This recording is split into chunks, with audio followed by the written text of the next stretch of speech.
Welcome ladies and gentlemen to my, well, it's basically a run through of one of the 3 jumping puzzles in Lion's Arch. As you just saw down on the bottom, I showed you which waypoint you need to go to be able to get to this, well, it's the waypoint nearest to the jumping puzzle, let's say it that way.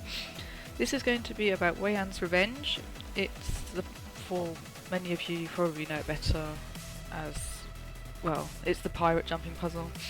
It starts in behind Tox Mill, which you just saw, and we're going to enter the Sharpmoor Caverns through this little, well, rather hidden entrance. As you can see, I'm just walking around here. The path is clear mainly. This is also the way to get to the Vista here, which you can probably see on the map. I've already gotten it, so I won't be showing you that, but if any of you were looking for this Vista, this is the way to get to it. It's also through the hidden way, and you don't necessarily have to do the jumping puzzle, but right at the end of the Vista they do show the way into it. So you have to jump down here, but you've got to be careful. I usually recommend jumping on the right side because that's what works best for me. However, I can't do this with lower leveled characters because they have less life and they die almost immediately as I hit that first rock, which you just saw a moment ago.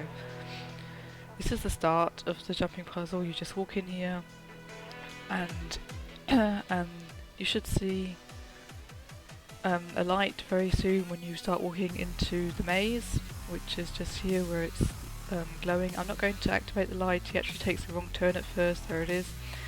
I'm just going to take you straight through because I've been down here so often I know the way.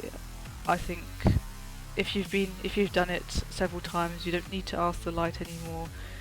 However, you have to be careful that you don't take a wrong turning, so if you're doing this for the first time and you do want to do it with the help of the the captain, that is the dead pirate, then you can also do it with his way, but do beware that he does take a couple of wrong turnings, and so you'll just end up going back on yourself a couple of times.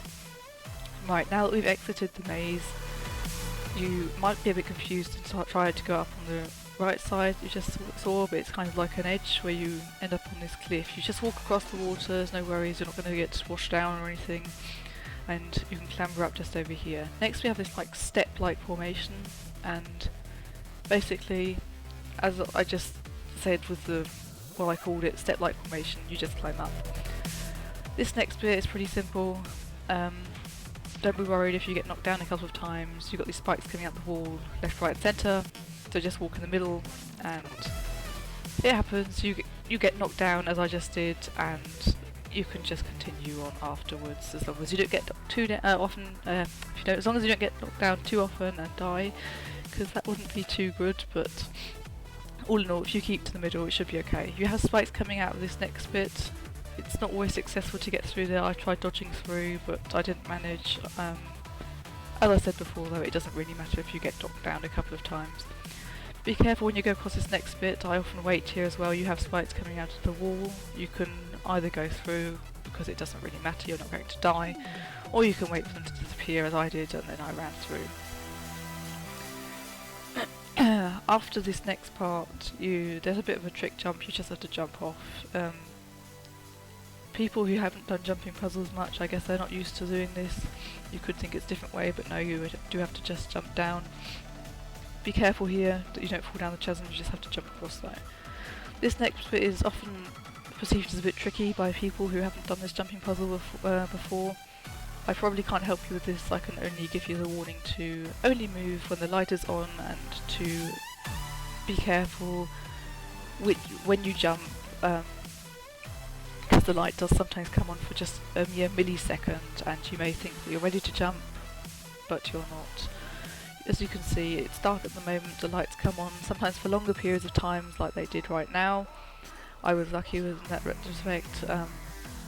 There were also 2 other people doing the jumping puzzle at the moment, and you'll see in a second that one of them actually falls down because they tried to jump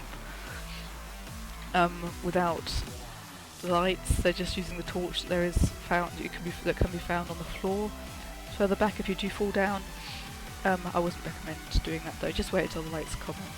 Right, there's 3 entrances. You have to take the right one. Again, it's the right side.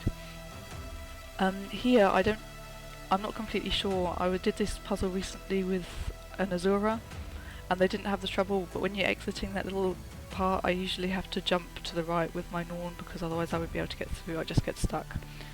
Now this is already the end of the puzzle, you can just open the chest and get your belongings. The pirate says a couple of more things as you're exiting, and here is the official exit.